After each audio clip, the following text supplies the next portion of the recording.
చిన్న పిల్లలు వేడి పదార్థాలను అంటే వేడి నీరు గానీ, టీ గానీ, పాలు ఇలాంటి వాటిని మీద పోసుకొని కాలిన గాయం అయితే ఇమ్మీడియేట్‌గా మనం ఏం చేయాలి, ఏం చేయకూడదో చెప్తాను.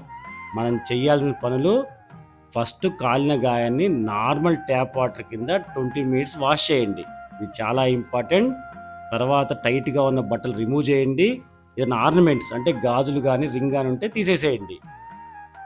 ఇది అయిపోయిన తర్వాత ఆ కాలిన గాయాన్ని నీట్‌గా ఉన్న బట్టతో చుట్టి డాక్టర్ దగ్గరికి తీసుకెళ్ళండి.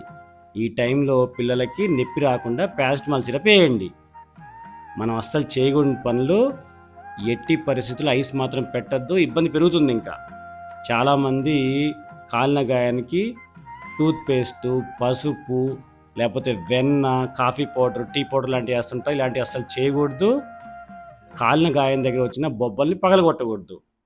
పేరెంట్స్ పిల్లలకి ఫస్ట్ ఎయిడ్ చేసి వెంటనే డాక్టర్‌ని కన్సల్ట్ చేయండి.